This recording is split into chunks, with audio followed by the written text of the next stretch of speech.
evolución en el país, hablamos de reforma tributaria, hablamos de reforma en la salud, ya escuchábamos un poco la situación con el INVIMA por parte del presidente del Colegio Médico de Antioquia, pero para nosotros es un gusto los análisis que nos entrega constantemente José Manuel Restrepo, exministro de Hacienda y rector de la EIA. Rector, buenos días y bienvenido a esta mesa de trabajo. ¿Cómo amanece? Muy buenos días, Paula, Andrea, también a Juan, a todos los televidentes. Qué grato estar aquí en este Consejo de Redacción de Teleantioquia. Estamos matriculando, hoy estamos en esta primera semana de matrículas, estamos matriculándolo para el año como nuestro columnista, estamos sellando al aire esa inscripción. ¿Usted acepta la matrícula? Claro, y no hay que pagar. Sí, señor, no. Estamos de acuerdo, ni nosotros a usted, eso es lo bueno. Ya tenía matrícula de honor desde el año pasado. Desde el año pasado, sí, es bueno, rector. Hablemos acerca de ese nuevo contexto que plantea el ministro de Salud. Reforma tributaria para financiar la salud, pero a la vez le responde el ministro de Hacienda diciéndole dejémoslo que divague. Un poco de contexto y análisis sobre esta situación. No, pues esa es una expresión de una profunda incoherencia que hay al interior incluso también del gobierno nacional, en el sentido de que todos habíamos escuchado una propuesta para debatir, así se planteó, incluso por parte del propio presidente de la República, alrededor de una nueva reforma tributaria. Una nueva reforma tributaria que tenía como propósito bajar los impuestos a las empresas, con un principio que es válido, y es que las empresas son las generadoras de riqueza y quienes deberían pagar, como sucede en los países más desarrollados del mundo, son las personas naturales en mayor proporción. Por eso uno no entiende cuando sale otro ministro de Estado afirmando que ahora, por el contrario, las empresas van a pagar más una reforma tributaria con un agravante, y es que entonces empiezan a aparecer de pronto las inquietudes o responderse las inquietudes de para qué esa reforma. Y lo que se encuentra es que esa reforma es para financiar una reforma a la salud que claramente está desfinanciada. Aquí lo dijimos también en Consejo de Redacción, eso le cuesta al país, porque además el estudio está cerca de 10 billones de pesos anuales adicionales. Y yo lo dije abiertamente, cuando uno tiene una reforma de esa dimensión, de ese calibre, uno necesita tener absoluta claridad sobre las fuentes de financiación. Claramente no las hay. Entonces hay una doble preocupación. Primero, la incoherencia, y segundo, que ahí hay una propuesta de reforma a la salud que no está financiada. Es que se habló también, usted lo planteó aquí, también lo hemos planteado en diferentes medios, es cuando la reforma va al Congreso y cuando se citan a los agentes del Ministerio de Salud le dicen: ustedes son conscientes que esta reforma no tiene financiación. Ellos de alguna manera no sé, sí la tiene, pero en el fondo no tienen los recursos para una reforma que se está tramitando en el gobierno y no tiene financiación. Lo que quiere decir es que estamos a puertas de una reforma que no va a tener plata para implementarse. Entonces sale de urgencia sale el ministro a divagar, a decir hay que hacer la reforma porque no tienen los recursos. Desde el punto de vista legal, eso es un tema incoherente. Es decir, usted no puede presentar una reforma si no tiene la plata para implementarla. Sí, se ha dicho que, como en todo este tipo de reformas, se necesita un aval fiscal por parte del Ministerio de Hacienda. Hasta este momento se presentó un estudio de una evaluación del costo de estas reformas, pero esa evaluación nunca contempla cuál es la fuente de financiación. Exactamente. Entonces, como tal, digamos que es un aval fiscal un poquito parecido como un cheque chimbo, pero la preocupación de fondo sigue vigente, y sigue vigente esto va a llegar a costar, y así lo dice ese estudio, hasta 10 billones de pesos adicionales, porque evidentemente hay una cantidad de inversiones en los denominados CAPS, esos centros de atención primaria en salud y en otros frentes. Entonces, sí, creo que se abre una preocupación nueva, y es que estamos hablando de una reforma que va ya para tercer debate en el Senado de la República. Y seguramente va a transitar favorablemente el tercer debate en el Senado, llegará después a la plenaria del Senado, y a mí sí me parece que el Congreso de la República tiene que ser profundamente responsable con esta y otras reformas sobre el impacto económico, porque es que lo que está en juego no es el costo de hoy, es el costo que va a significar para las nuevas generaciones de colombianos, quienes van a enfrentarse a un problema muy complicado en materia de finanzas públicas. ¿Usted está de acuerdo con los exministros de salud que han planteado que podríamos ir hacia un colapso en el sistema de salud? Yo, digamos, he tenido la fortuna de hablar con varios de los actores protagónicos del sector de la salud, particularmente las entidades aseguradoras, y hay una enorme preocupación. Y hay una gran preocupación por la financiación del sistema, por la priorización en la destinación de los recursos que hoy tiene el sistema, esa preocupación pues está llevando a decisiones, lo hemos visto en algunas compañías, de eliminar algunos planes complementarios. Hay varias de las EPS que están en enorme riesgo también, lo han dicho 1, 2, 3 y varias veces. Luego claramente sí hay una preocupación, y esa preocupación es bueno expresarla, y es bueno expresarla para que se encuentren soluciones, porque de lo contrario lo que está en riesgo es la vida y la salud de todos los colombianos. Rector, usted lo decía hace algunos minutos, lo que se pueden encontrar las nuevas generaciones. ¿Qué panorama? Aquí los Paganini de todas estas reformas, no solamente la de la salud por los costos, sino también la reforma laboral y la reforma pensional que acaba con el ahorro de largo plazo en el país, serán los jóvenes, será la juventud. Y la juventud todavía seguramente no es consciente de esa realidad. Cuando uno dice de aquí al 2065, 2070 ya no habrá ahorro pensional en Colombia, ¿quién paga? Pues quienes de ahí en adelante se van a pensionar, hagan los cálculos. Eso es la juventud de hoy, la que se va a pensionar en ese momento. Y en ese momento vamos a tener un problema de enormes proporciones. Entonces, habrá una generación que se beneficiará, que es la de ahora, y una generación que se perjudicará, que es la generación de las personas hoy jóvenes, que en ese momento llegarán al mercado laboral a su pensión, después del mercado laboral a su pensión. El doctor José Manuel es ministro de Estado, adicionalmente también tiene una gran ventaja para nuestra región, que es el gerente rector, y porque es que estas empresas educativas como son las universidades tienen que tener unos gerentes. Es el rector de la EIA, una importante universidad privada que hoy en día también el doctor también hace parte de ese engranaje Universidad-Estado con la nueva alcaldía de Medellín. Voy a cambiarle un poquito la hoja para ese lado, para aprovechar esa veta informativa que es usted. Con este cambio de gobierno en la ciudad, ¿cómo ve esta alianza nueva que plantea Federico Gutiérrez reuniéndose con ProAntioquia, generando un nuevo camino que estaba perdido, sin duda estaba perdido con la anterior administración? ¿Y de qué forma la universidad se puede vincular a estos procesos importantes de gobernanza? Mire, Medellín y Antioquia siempre han sido para Colombia y para el mundo un lugar en donde hay ejemplo en innovación, en desarrollo científico, en desarrollo tecnológico, en emprendimiento. Y Ruta N fue el punto de partida para lograr eso, para lograr incluso en su momento de Medellín, esa es la ciudad más innovadora del mundo. Así es. Pero la verdad es que en los últimos 4 años hemos perdido muchísimo camino, por una razón simple y sencilla, porque la innovación se construye articulando instituciones, sumando el sector empresarial, sumando el sector público, sumando a la academia. Y hay que decirlo, en el gobierno reciente pues no se pudo construir con el sector empresarial y tampoco se pudo construir con la academia. Y así es imposible hacer innovación. Me parece que lo que hay en este momento es un mensaje refrescante, es un mensaje de esperanza en el sentido de que vamos a construir juntos la academia, los sectores productivos y el sector público para lograr de nuevo retomar esa bandera de hacer de Medellín esa ciudad innovadora del mundo y ese espacio, ese ecosistema de emprendimiento en donde se pueden desarrollar, por ejemplo, todas las industrias culturales, en donde se puede desarrollar toda esa industria del software, aprovechar que somos el destino número 1 del mundo en nómadas digitales, lograr desarrollar la agroindustria en el departamento de Antioquia, avanzar en esa industria denominada de long tail o de nicho, a donde están llegando en el mundo muchas empresas antioqueñas con productos, con bienes, con servicios. Me parece que ahí hay una lindísima oportunidad para hacer de Antioquia y de Medellín esa potencia de emprendimiento y potencia de innovación de base tecnológica. Rector, es bastante esperanzador todo eso que usted nos dice y también hay que reconocer que hay una realidad muy compleja frente a las finanzas de Medellín. También lo escuchaba, lo leía usted en alguna entrevista donde hablaba de esa situación. ¿Usted cómo lo ve? ¿Va a ser muy compleja, muy difícil esa recuperación? Yo lo que he dicho es lo que ha señalado el alcalde Federico Gutiérrez. Él ha puesto de presente una serie de preocupaciones sobre desfinanciación de varios programas en varias entidades del municipio, pero también él ha dicho algo muy importante.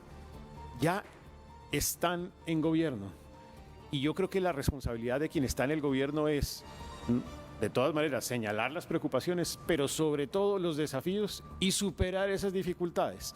Y yo creo que ese es el mensaje que he visto del alcalde Federico Gutiérrez, en el sentido de decir, sí, implica un doble sacrificio, si se quiere. Hay que solucionar las dificultades de antes, pero hay que construir hacia adelante.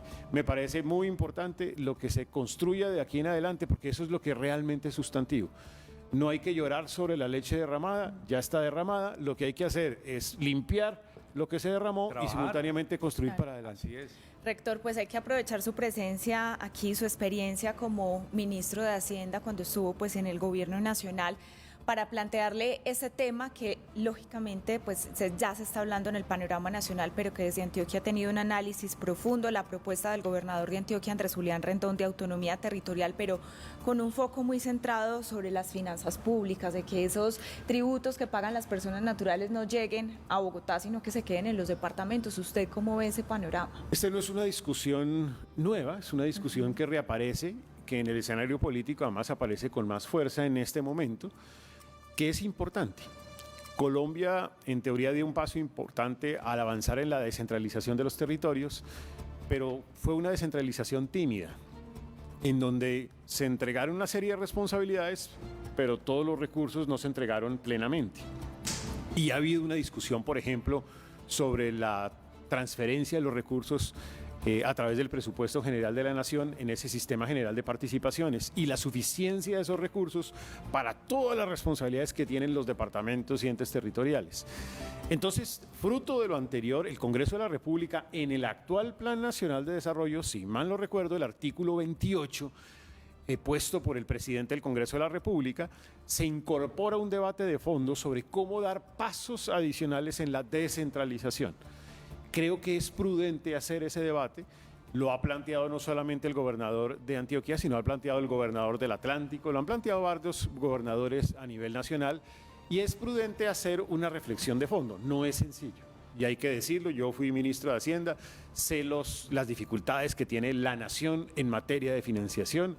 Luego implicará un ajuste en conjunto entre el gobierno nacional y los entes territoriales para encontrar un equilibrio, un punto de encuentro en donde logremos dar un paso adelante en el proceso de descentralización, pero garantizando que no haya digamos, una dificultad gigantesca, tampoco para la nación ni para los entes territoriales en materia fiscal. Lo veo tibio ahí, sinceramente, lo veo ahí como tibio, porque finalmente la posición radical del gobernador es, no, necesitamos una reforma constitucional que diga que hay que devolver los recursos, es que son dramáticas las cifras. Usted tiene que entender que la gobernación de hoy dice, mire, la plata que se le da a la nación, le recaudamos tanto y nos devuelven mínimo. Bueno, ha habido una discusión y de hecho, incluso desde el gobierno anterior se avanzó en una comisión para estudiar en detalle cómo se manejaba ese problema de las finanzas públicas. A mí me corresponde también jugar al equilibrio. Claro. Y creo que en ese equilibrio es importante decir, sí es cierto que departamentos como Antioquia pagan mucho más de lo que finalmente reciben, pero también hay que decir algo importante. Como país, tiene que haber un sentido subsidiario o solidario de los departamentos más ricos a los departamentos que no tienen los mismos recursos.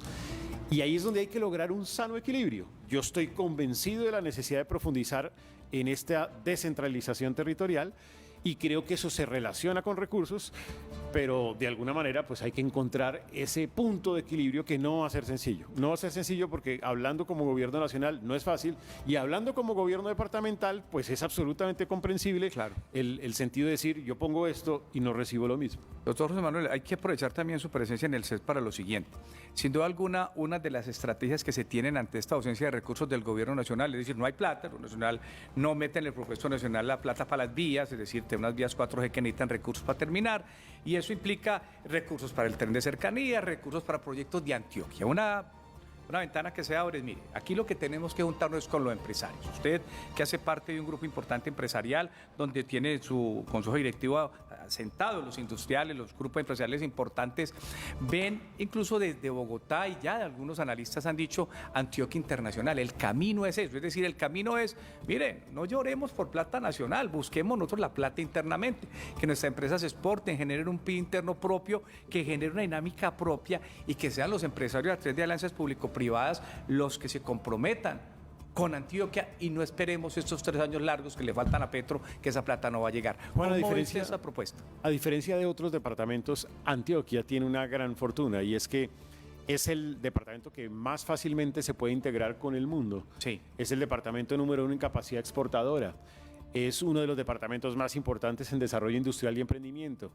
Antioquia, si bien no recibe todo lo que paga, pues la verdad es que de alguna manera no necesita tanto el gobierno nacional. Y eso es una virtud.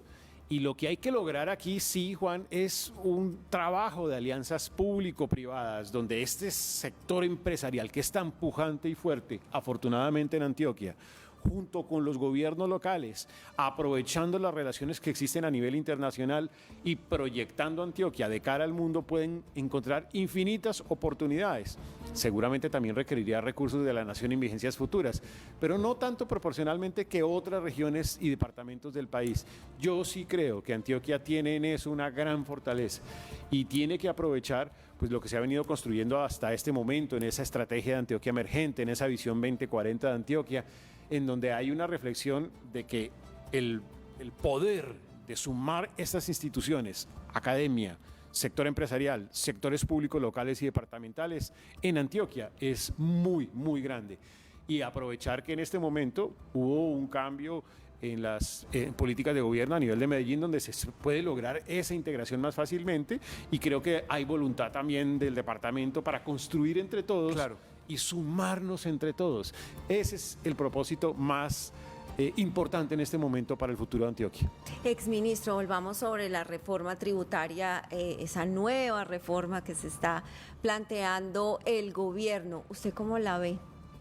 Mire, yo me hago 3 preguntas y esas 3 preguntas para mí valoran la conveniencia o inconveniencia de la reforma. Primera pregunta, ¿qué es lo que busca esta reforma para meterse en ese trámite tan engorroso? Porque es que una reforma, me ha tocado vivirlo, es muy complejo.